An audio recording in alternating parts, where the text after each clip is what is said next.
We say it all the time, and we hear it all the time. This is why local elections matter. But I don't just say it. On this channel, I show you why local elections matter. We're putting district attorneys, police chiefs, judges, and sheriffs on Front Street. These are the ones who let bad cops walk, and after tragedy strikes, they often walk away, giving families no answers. We're not waiting for election season.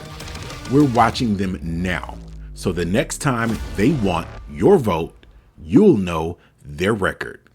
Because justice isn't just about the cop on the street. It's about who's protecting them at the top.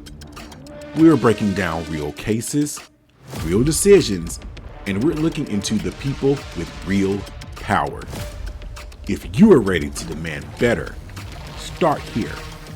We have to keep our eyes open because local power should not continue to go unchecked.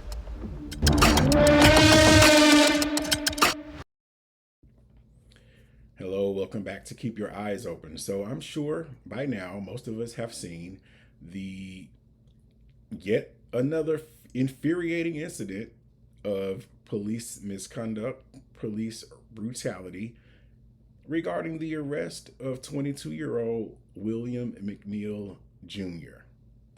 And beyond the incident, of course, we're going to focus on the officer as well as the sheriff behind all of this. Because on this channel, we go up the ladder. We want to look at the decision makers, the people behind the scenes, beyond the badges, if you will, that foster the environment that enables cops like this to go out and continue to do what they do. So we'll look at this footage here and we'll keep going.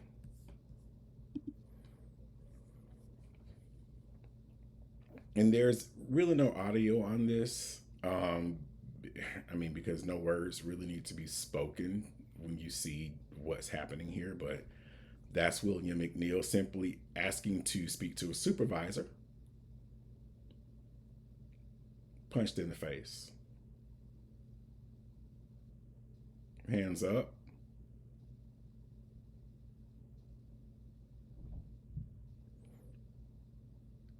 Hands up, being drug out the car.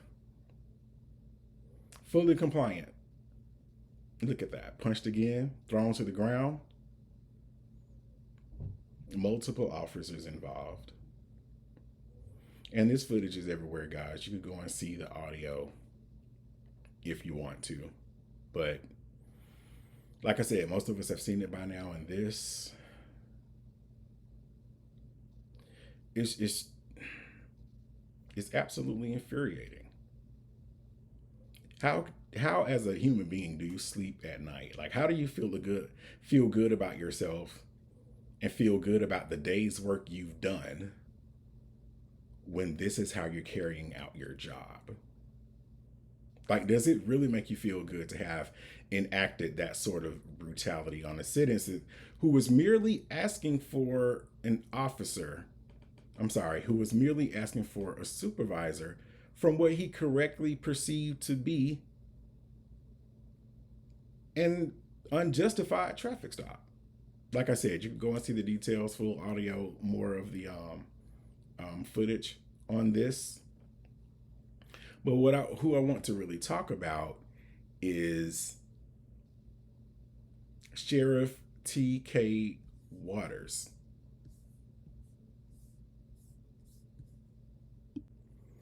Sheriff T.K. Waters was elected in November 2022 and leads the Jacksonville Sheriff's Office in Duval County, Florida. He's a 30-year law enforcement veteran, and he has held various positions within the department, including Chief of Investigations and Assistant Chief. In February 2025, Waters was appointed to Florida's State Immigration Enforcement Council. And what I like to do here is also look at his record. Let's see if he has a record of prior cover-ups, if you will, of police misconduct and police brutality? And the answer is yes. Sheriff Waters has faced criticism for his handling of incidents involving the use of force by JSO officers. In October 2023, he released body camera footage supporting the actions of officers who used force during the arrest of Lakean Woods, a black man, following a traffic stop. Wood later filed a federal lawsuit alleging excessive force, which remains unresolved. And these incidents have raised questions about the Jacksonville Sheriff's Office commitment to holding officers accountable for misconduct in general. Critics argue that the department's responses have been insufficient, while supporters contend that the internal reviews are necessary to ensure due process. I personally feel like internal reviews should be done away with. Auditing yourself is not auditing at all. That's my attitude. But we'll look at the arrest of Lakean Woods, and we'll talk about that. So for those of you who may not be familiar with the encounter and arrest of Lakean Woods, this video, I believe, is posted by the Jacksonville Sheriff's Office. It shows the encounter, which happened on September 29th, 2023, where officers with the Jacksonville Sheriff's Office conducted a traffic stop. And there were multiple people in the car. I won't show the whole video here because it does contain baggies of substances. They show the whole thing. So I don't know how YouTube feels about that, so I'll leave that part out. In addition, the video is about, as you can see, about 25 minutes long. So I'm just going to show you the key points following the initial stop and the ensuing encounter with Lakean Woods. So you can see for yourself, people.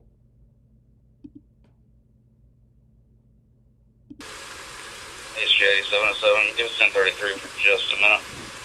We're doing a felony takedown in Kensington Square apartment. 8202.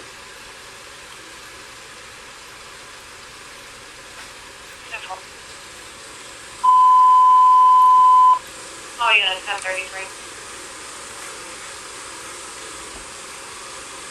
J707 is going to be 8204 Kensington Square. Hey. Hey, G, we got one running, all black, all black. Don't you fucking move. Hey, show me your hands, driver. Show me your hands. All black, black hoodie, black pants. I got like 3 here, so. Hey, we'll do an L formation on them so I can see who else is in the car.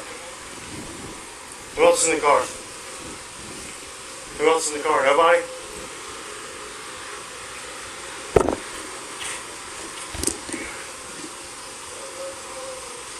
Where they at?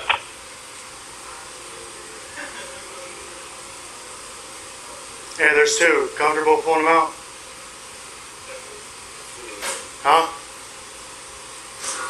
Do what? You have a gun on you? Okay, well if you drop, I appreciate you telling me, but if you drop your hands, you're gonna get shot, you understand? Alright, so keep your hands there. Red shirt, do you have a gun on you? Okay, being that you don't have a gun, you're gonna stay put where you're at, okay? Do not move. Alright? On the outside of the door, open the door. Do not tuck your hands below the door. Keep your hands up. Thank you for telling me. Is your last name Wilson? You Raymond? Okay, just keep your hands up. I see the gun, walk to me. Do not drop your hands, you understand? You have lethal, I got hands on. Alright, don't drop your hands. 928 to Zone District 3 Task Force units. Can y'all give us some updates? Y'all need us to move normal, direction of travel? K9 air unit.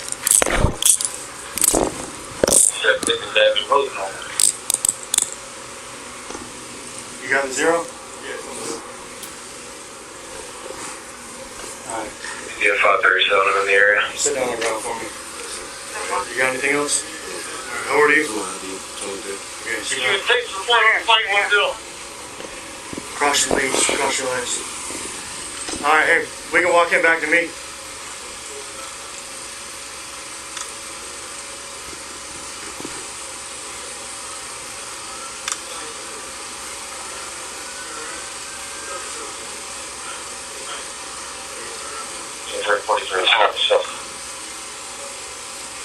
Don't drop your hands, keep your hands up. Alright? You got a cuff? I'll bring your hands behind you.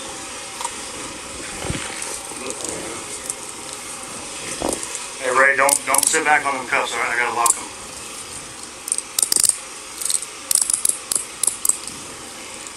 Did your brother run? Is that your brother? Oh shit, my bad, man. My bad.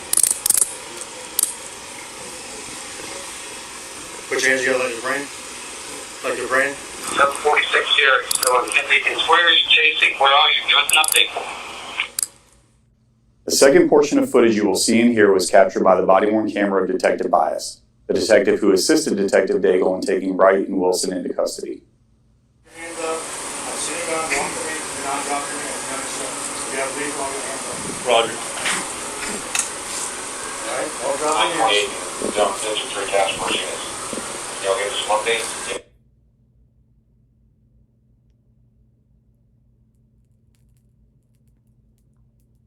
Need us to move normal direction of travel. K9 area.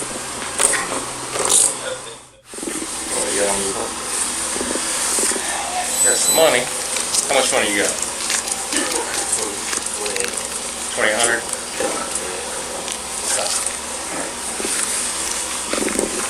Where you working, homie? 330.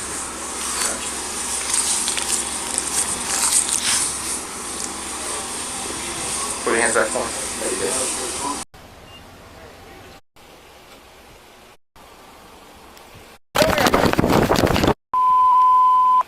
All units 1033. 8707 is going to be 8204 Kensington Square.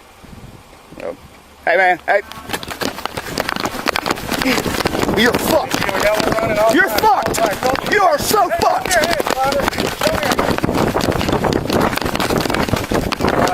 All black hoodie, black pants.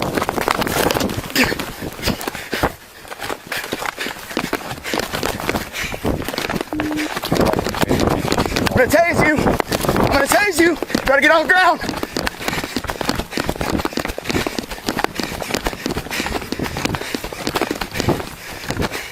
Get on the ground! Get on the ground! Where they at?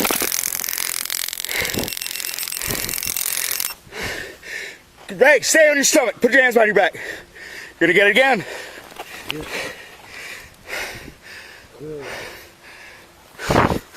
You're gonna get it again. Put your hands behind your back. It's gonna be 8204. Hey! Kensington Square. You hear me? Yeah. Put your hands behind your back. Put your hands behind your back. Put your hands behind your back. Keep them back. I don't even got nothing. Put your hands behind your back. They're behind me. I don't even got to. Stop teaching me for. You're gonna get tased again. Alright, 928. Zone 53 task force units. Give me your hand. Y'all give us some updates. Y'all Behind your back, goddammit. direction of travel. Alright, let me do it. K9 Go. unit. Alright. 757. Put your hand behind your back. Alright, okay. Alright. You have 5 personnel in the area. Get your hands behind your back. Hey, see, take Give me that hand. Give me that hand.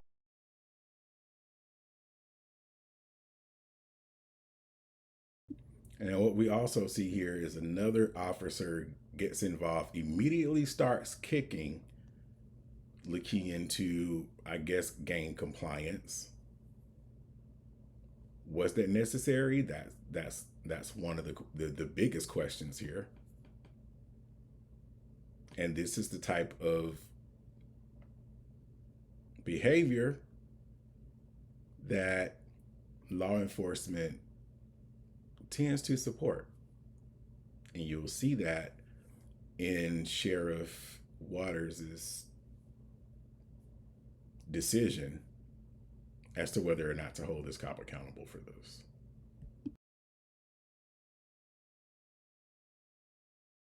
Give me a hand. Hey! Hey! Give it! Give it! Give it a hand! I can't get it. Give it a hand! Ow!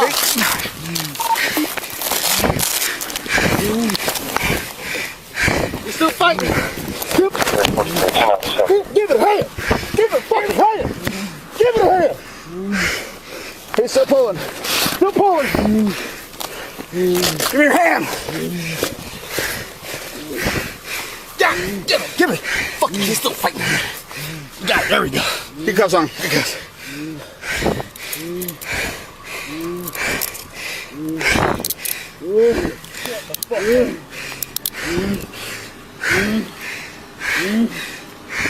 Got it? No. Nope. Give me your hand. Yeah, yep. You got it. Woo! 746 where's chasing? Where are you? Nothing. Love now. What are we fighting on? Woo! What's he got on? I don't know. Can you check him? 8703 to 100. Something.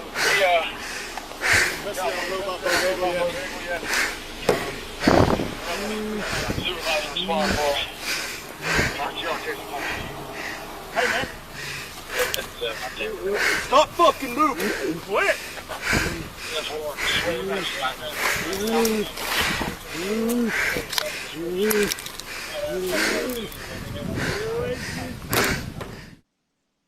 The fourth portion of footage you will see and hear was captured by the body-worn camera of Detective Garriga, the detective who witnessed Woods engage in the drug transaction and then who helped Detective Sullivan gain compliance over the resisting Woods.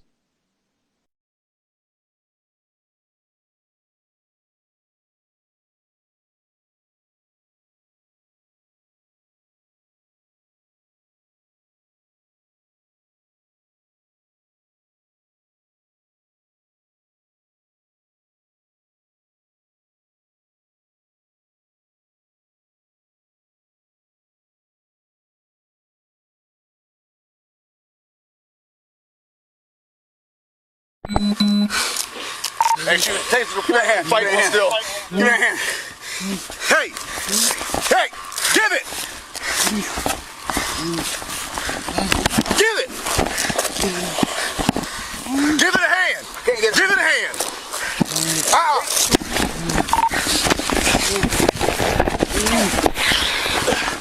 He's still fighting. Still. Give it a hand!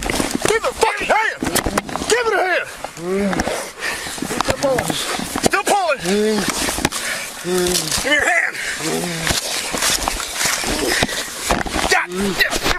Fuck, he's still fighting! Got it, there we go. Here comes on.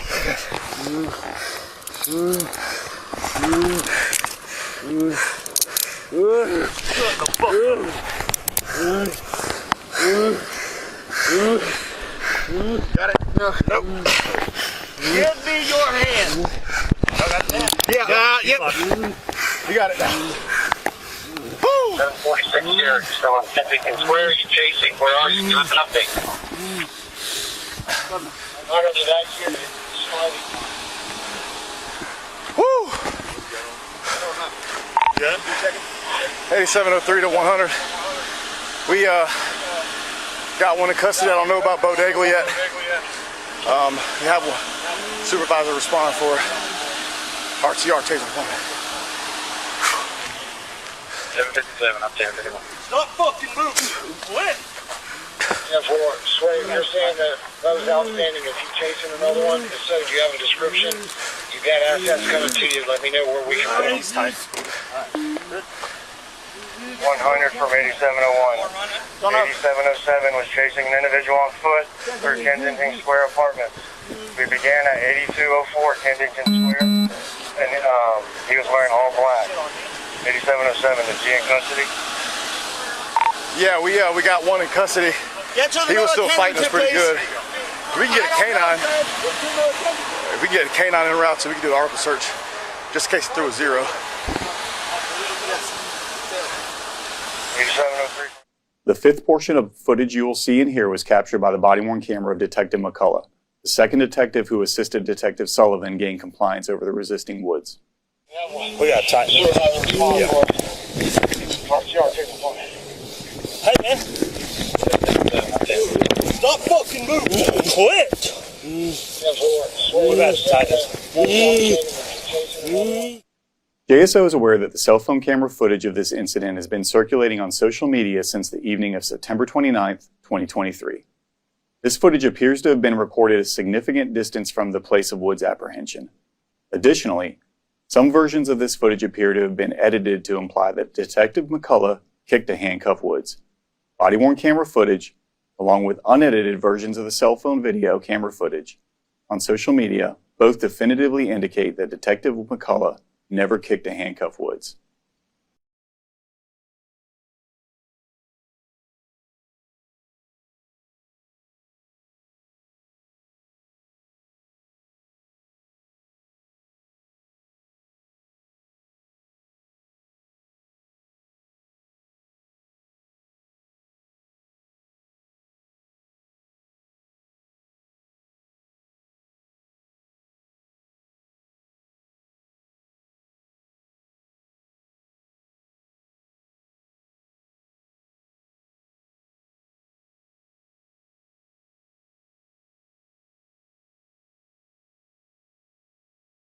JSO will continue its administrative review of this incident and the actions of all the involved detectives. And so many people will look at this and say, you know, it's necessary for cops to do whatever they need to do to gain compliance from a fleeing assailant. And some of us will look at this and question whether the level of force used, the brutality that we see is necessary. And one thing I notice is as soon as you do something wrong in a police interaction, all bets are off. It seems like you deserve whatever you get after you run, or if you say something wrong, if you're irritated and you get an attitude with the cop or quote unquote back talk, they can do whatever they want to do. And the question we have to ask is that the type of policing we want? I heard the chief say before that the methods that they use may not look pretty, but they're effective, and they may not look pretty, but they're also legal. And that's very true. They may not look pretty, but they're legal. They're legal, but are they necessary? I showed you this just to show you this is another instance where the use of force was questioned and goes to Sheriff Waters' record when it comes to not choosing to necessarily prosecute or hold the officers involved to a higher level of accountability. Now, I'm not going to argue here whether or not it was justified. I'm just putting this information out here for you to see, for you to make the judgment for yourself. So when you're taking Sheriff Waters' history into consideration, this is a part of it. And these are known cases. There probably are more that, you know, we don't know about. Now we go back to the interaction of William McNeal. And this is a part of a press conference that was held by Jacksonville Sheriff T.K. Waters addressing that traffic stop. And this full video is definitely out there on social media. So in an effort to not make my video super long, I'm just going to cut to the salient points that I'd like to discuss when it comes to Sheriff Waters' response to this interaction. And one thing I'll say here, based on everything I've researched and learned so far, is William McNeal withheld telling law enforcement that this cell phone footage existed. And I'm actually very glad he did that, because you'll learn that the officer's account on his police report of this interaction differs from what actually happened, which raises the question, did the officer falsify his police report, or did he omit certain facts that would downplay or set aside the level of brutality that was used in this transaction? So I'm glad he did, because now it comes out and they have to answer for it. And that is the only reason why this is now a national news story, and that we're having to see everything.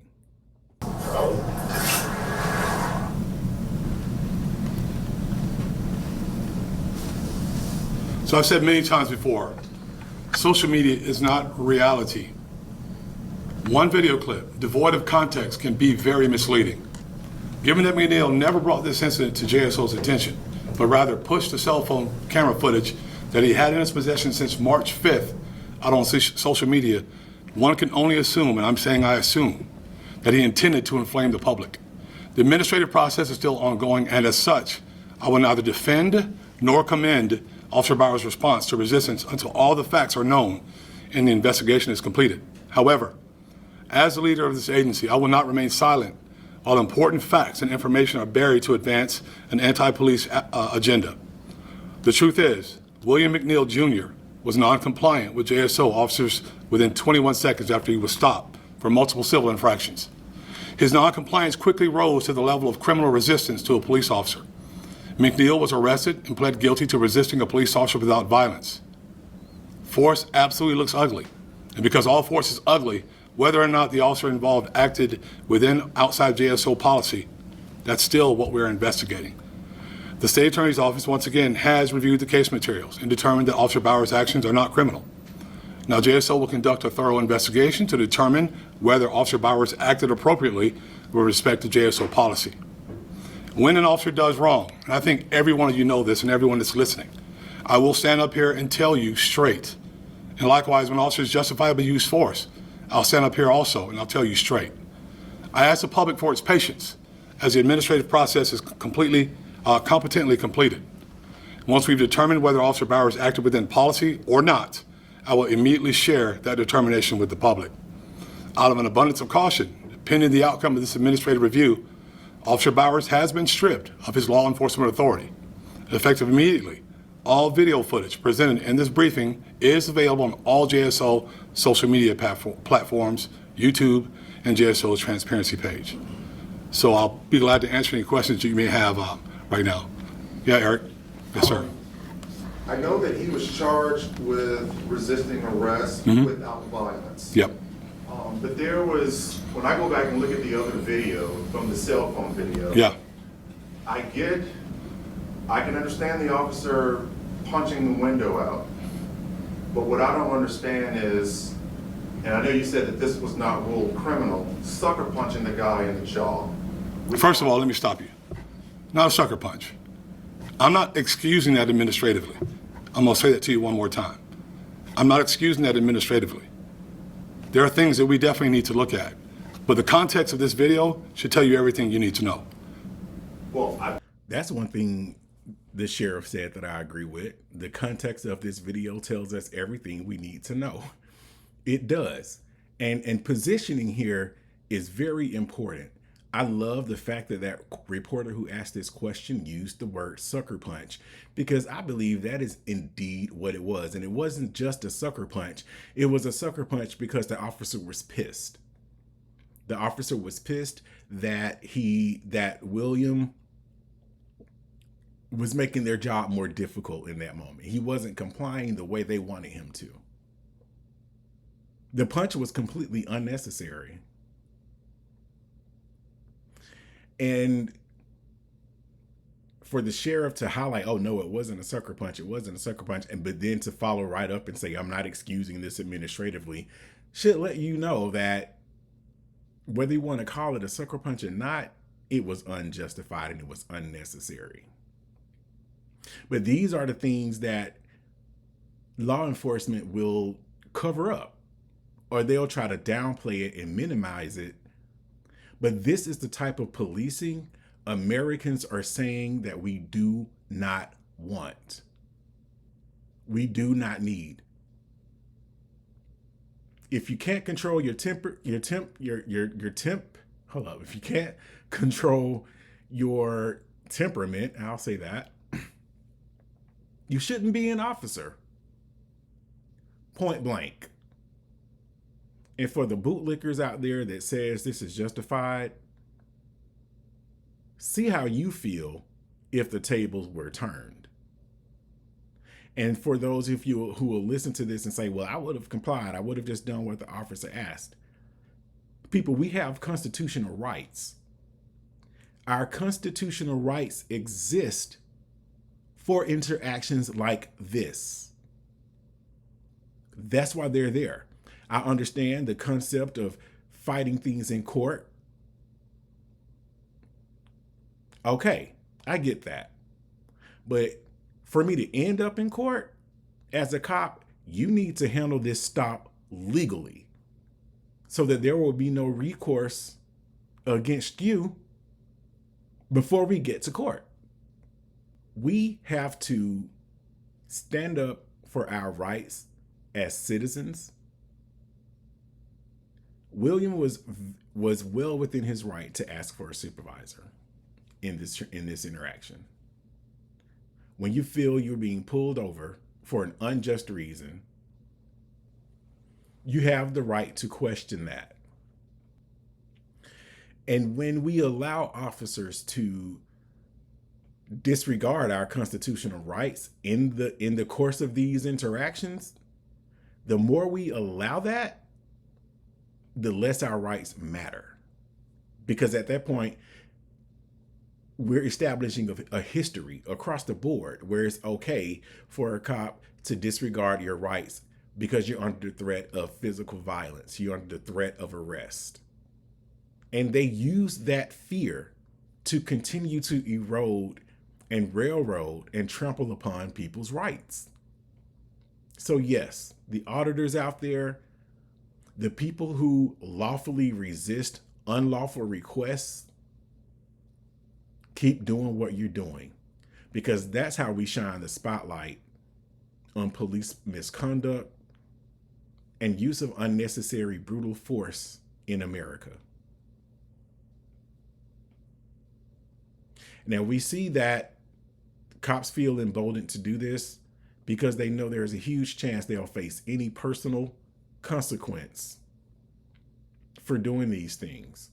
So now we need to start looking at the people who make the decisions when they do their quote unquote internal reviews and investigations to say, hey, you all are fostering the environment that's allowing this to happen. All we're asking for is fair and just policing. We don't want to continue to create a police state in America.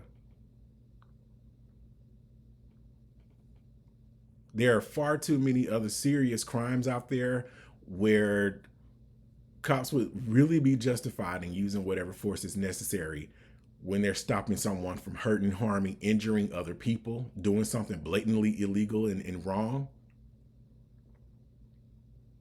Ego does not have a place in policing in America. Too many innocents are having their lives altered, if not destroyed, by these sorts of interactions.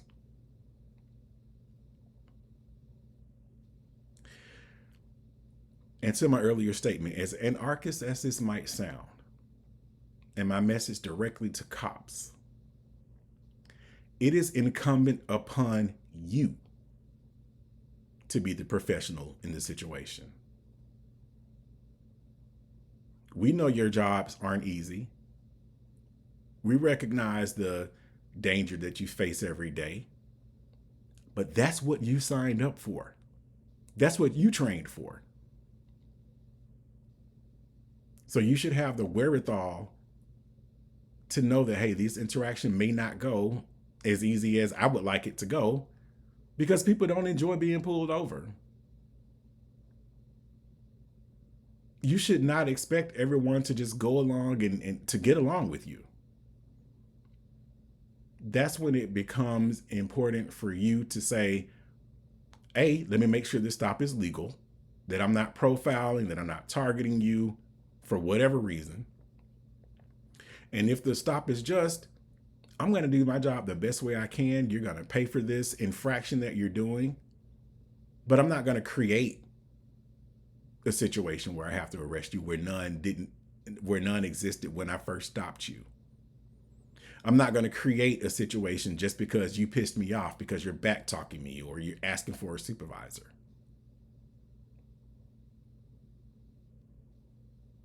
And when we see chiefs and sheriffs and district attorneys that see these interactions and excuse it, that's when we have to ask the question, do we want them to continue to be in that post? Because I don't feel like they're serving the rights of the people.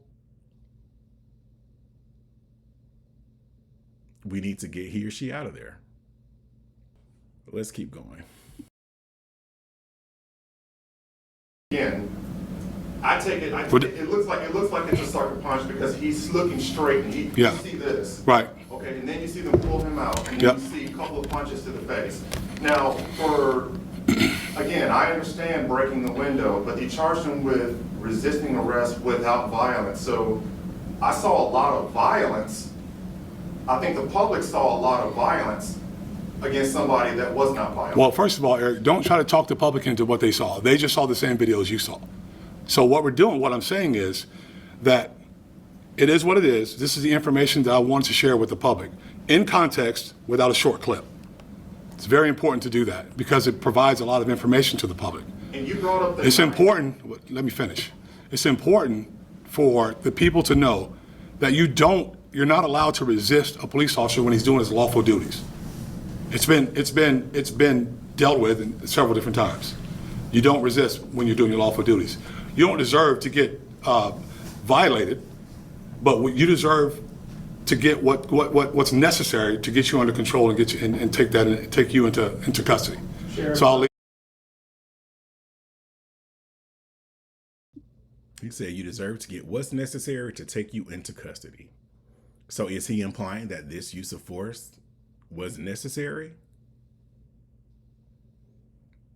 You already broke the window. Get me out. Get me out without beating me up to do it. Get me out without retaliating against me because you had to break my window. I'll leave there. I'll go with. Go ahead. One of the Jake. discrepancies people were seeing between the police report and what we saw in the video, and even what we saw in that video was the allegation that McNeil had reached down for the knife. That was in the police report. But Where'd you see? What police report did you see that in? In the arrest report for McNeil, that was stated that the officer saw him, reach for the knife that was on the floorboard. The video that was posted to social media, and even in there, I couldn't see any clear indication of that. I mean, do you see that when you're watching this? No, actually, I don't see where his hands are. I can't assume, Jake. No one can assume. We operate off facts and facts alone. I can't make assumption. All I can go by when I read those things is what's stated in the report. I'm not saying whether it's true or whether it's not. I'm saying no one sees his hands at that point. He says, put your hands up, then his hands come up. But it was after the strike to the face. Like I said, again, I'm not trying this case in front of the public. I'm trying to give the public the information in context of what happened. No one saw his hands at that point. Don't know what happened from there, but that's part of the investigative process. Yes, ma'am. And that's one of the salient points of this, people. I feel like the sheriff just contradicted himself a couple of times in this statement, but hey, that's just my interpretation. Yours may be different. But it points to the fact that it appears, and I'll say that it appears, that the officer failed to include or misrepresented in his report. Our eyes aren't lying to us. We didn't see him reaching for a knife. And that's the decision that they're going to, quote unquote, do their internal investigation on and make a determination, right? That's why I said I'm glad that William McNeal and his family decided to put this out, because it forces the law enforcement officers to have to answer for this. Explain this to the people. The people do deserve explanations, because we are the public. We are the public that you say you are here to serve. Serving us means doing it transparently, doing it honestly, doing it openly. Right now we have this environment where it feels like they're in total control and the public just has to go along with whatever they do, however they want to try these cases, not try these cases, hold officers accountable, the information they share with us. That's what we have to change. And I wanted to show you this part because now we have it on record. We have the discrepancies now in the public discourse. Let's see what they do. Let's see how this plays out. Take note of this, people, because now when he's asking for your vote again to be sheriff, I don't know if he has, other terms, possible terms coming up. He may move into another position which requires your vote. You can look at his record and say, I disagree with how he handles police misconduct. He doesn't get my vote. Or you may look at it and say, I do believe that he holds cops accountable and he will get my vote. But this channel exists to highlight these cases. You can look at who's making the decisions and you can decide if you want to keep them in their post. So now we'll move on to the officer who was responsible for this entire situation. As of now, there are no publicly available official photographs of Officer DJ Bowers from the Jacksonville Sheriff's Office. The JSO has not released a formal headshot or profile image of Officer Bowers on its official website or social media platforms. But what we'll do here is just give a brief account of his past record in regards to some of the incidents that he has been involved in the past. So, in addition to this recent incident involving William McNeal Jr., in November 2024, Bowers was involved in the arrest of Walter Brown at the Georgia-Florida football game, where Brown was reportedly shouting racial slurs and threatening officers. Body camera footage showed Bowers assisting in the arrest, which initially drew criticism for excessive force. However, JSO, that's the Jacksonville Sheriff's Office, later stated that Bowers' actions followed protocol and the incident was deemed justified. In regard to previous complaints and disciplinary actions, Officer Bowers' personnel records indicate 5 prior complaints. August 2011, allegations of unbecoming conduct and a secondary employment violation, both were sustained, and it resulted in a written reprimand. February 2012, an unbecoming conduct allegation by an inmate, which was not sustained. In May 2016, a citizen complaint regarding driving sustained with informal counseling provided. Not sure what that means. I guess they gave him a talking to. And in October 2018, there were allegations of unbecoming conduct and failure to take appropriate action by a citizen, for which he was both exonerated. But these records are just a pattern of complaints, though not all were sustained or resulted in significant disciplinary action.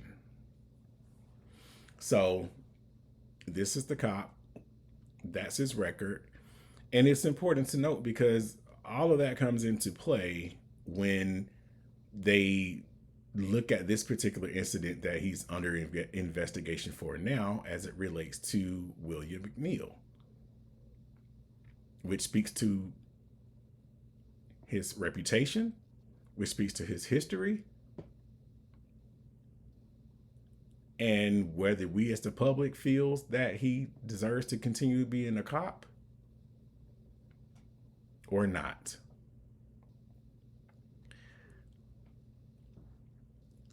I would show footage of that incident at the Georgia-Florida football game, but that would make this video super long. I feel like it's already very long, and I appreciate you for continuing to watch if you still have.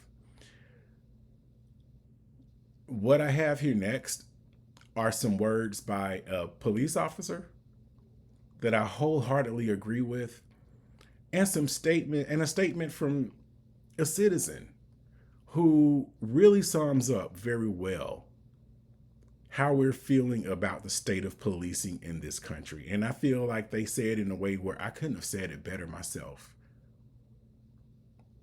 It speaks to the tyranny that we're tired of, why we want to see policing improve in America, because we are headed down a slippery slope here, people, especially with Trump giving police more protections. He's giving tyranny more protections. And these videos that I'm about to show you now speaks to, yet again, why this podcast exists. They put two black dudes and a white dude. Hey, we got two black dudes, and one of them is the sheriff. So anything we did was justified. Like, we are that stupid. I'm gonna say this, and I'm speaking from the heart, right? The William McNeal video is very disturbing. And I'm speaking as a police officer. I've been a police officer for 6 going on 7 years. It's disturbing because, and I'm just get straight to it, the black officers, like the black officers that was on scene, y'all definitely could have stepped up and shut all that shit down. Y'all definitely could have stepped up because, like, what like, are we serious right now? And I've been in situations, felony stops. I've been in situations where there was a gun in the car, we didn't know, and we had to yank somebody. I've been in situations where you had to use force, and I understand, but that was not one of those situations. He wasn't being combative, and if you want to call talking combative, like, let's be real, man. Go police for somebody. Go be a real police. Go do something. Because y'all, like, what pisses me off is that in times like these, y'all double down. Instead of just being community police, y'all double down on bullshit. Why would you punch that man in the face? Not once, but twice. Why did he have to get slammed on the ground? And granted, bro, I've policed for way more dangerous cities than damn Jacksonville, I promise you. Hey, what is the problem? It's disturbing because those black officers exuberated cowardness. Like, y'all are cowards, bro. Y'all sat there and let that happen to that man for no reason. For no reason. He didn't deserve none of that. None of that. And I won't even speak against William. I'm speaking against y'all. Because what are we actually doing? You know what comes with this badge? It's a lot that come with this badge, man. And time and time again, I see, witness people try to find their identity in this badge. If you've never been in a position of leadership, never had power in your hands and been held to a standard before, you're gonna abuse this badge. So before you take your ass over there to that police academy thinking that you want to be police because you need some sort of ego boost. Hey, bro, it ain't for you. This job is not for everybody. If you've never been in a position of leadership, never. If all your life you've been looked down on, bullied, whatever, and you decide to pick up this badge and now that you got some sense of pride of macho man in you, bro, leave it alone. Leave it alone. Because a lot of situations you can talk yourself out of. All you had to do is just explain to him what was going on. And if he didn't want to listen, keep explaining. Bro, you got all the time in the world. You have nothing else to do but answer calls. You got all the time in the world. And if he kept going, there's ways to do shit. Punching that man window out, and then punching him in the face, and then yanking him out and punching him in the face and slamming him on the ground again. Bro, y'all are cowards. Everybody in that video, but I expect that from the guys. I expect that from them, but not from y'all, black officers. Cowards, bro. And it's a lot. It's a lot in the field. Everybody that wear this badge is not upstanding citizens. I'm telling you, firsthand, a lot of these people that wear these badges are doing it to boost their egos because they never been looked at in such a caliber until they put this badge on.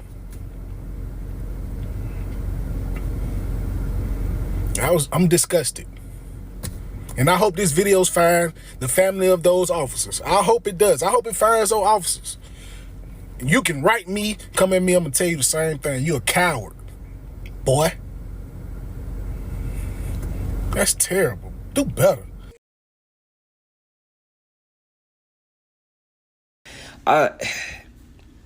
It's so disheartening, bro, because we are in the modern day where shit like this shouldn't even be happening, bro. Resisting arrest without violence gets you physically assaulted in this country by law officers. At least that's the case for William McNeal Jr. Back in February of this year, 22-year-old William McNeal Jr.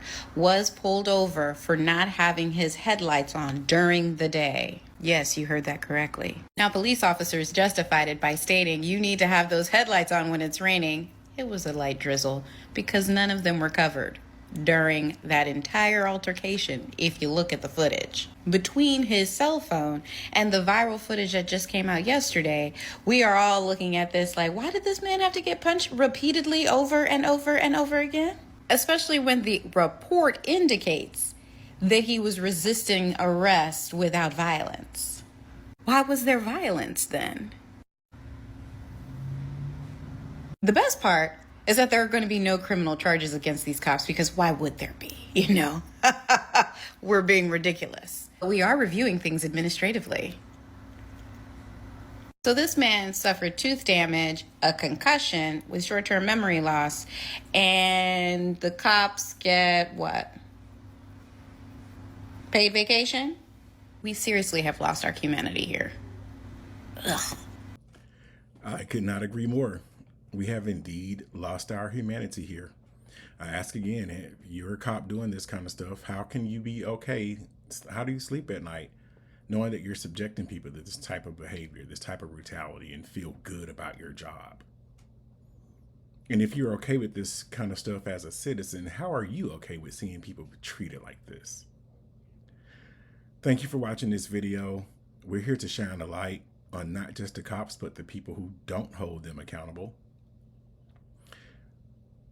I really want to shine a light here, people. I'm trying to start a movement by establishing some good trouble, if you will. If you appreciate this video, it may not have been as super entertaining, but I hope you at least found it informative and can recognize some of the perspectives that I have shared in this video. And I hope you'll subscribe to the channel, like the video, so that more people can see it. If you'd like to become a part of this movement, make this a bigger platform so we can put more pressure on the people that we have entrusted to hold up and actually really protect our rights. This is Keep Your Eyes Open podcast. I'll see you in the next one. And we will keep our eyes on this. We'll keep our eyes and see how the situation unfolds. See if there's any accountability. And if there is, to what degree. Thanks for watching.